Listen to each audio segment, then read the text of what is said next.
Now for this module, as many times before, you find a starting project attached, which you can download, extract, run npm install, and thereafter you can run npm run serve. Though before you run npm run serve, let's already install Vuex. And you can do this with npm install --save Vuex. This now installs the Vuex package into the project, just like we installed the router earlier in this course. And now we can get started using Vuex. And for that, I got a very simple application here. Definitely not an application where we would need Vuex, but a great application to understand the core concepts Vuex introduces. So let's start the development server with npm run serve, and let's see what we got on the screen. We got this simple container here where I just say Vuex. Now, to get started with Vuex, let's say here inside of this base container in the app view template here, I want to have a button where I say add one.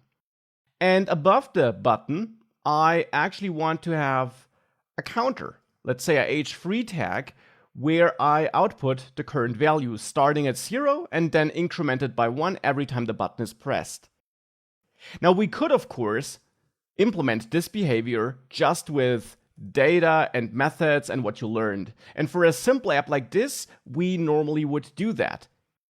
But this module is about Vuex and understanding Vuex, so let's not do it with these tools. Instead, let's manage this counter state with Vuex as if it would be some global state which we need in other parts of the app as well. And for that, we start in main.js, and we start by creating a Vuex store, which stores our application state. And there is one store per app. So we create the store by importing from Vuex, and what we import is the create store function. And you might see a pattern here: create app for the main Vue app, create router for the router, create store for the store. Then we can store the store in a constant named store, and these are a lot of stores, I guess, or storages. And we can do so by calling create store. Now, create store takes an object where we configure the store. And the most important thing with which we start in our store is the state. State is a method, and it then should return your state object. So it's a bit like data in a component. Now, this is the state of your application. So this object will hold the application-wide data. And you only have one store for the entire application. You might have multiple states though, but I'll come back to that later. Now, to get started with our counter here, we could have a counter here in our state object and initialize it to a value of 0. Now we need to connect our app to this store, which we do by calling app use and passing the store to it, just as we used the router in the routing module.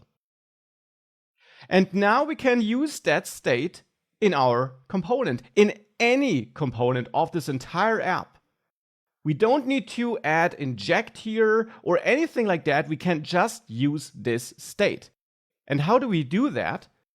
Well, there now is a new property which we can access in every component. And that's the $store property, which points at the Vuex store. This then has a state property, which points at the state managed by the store. And that state, of course, is this state object. Therefore, we now have a counter property in there to access our counter. And if I do that and save this, we see 0 here. Now, clicking the button, of course, doesn't do anything yet because we haven't wired this up. Let's do this next.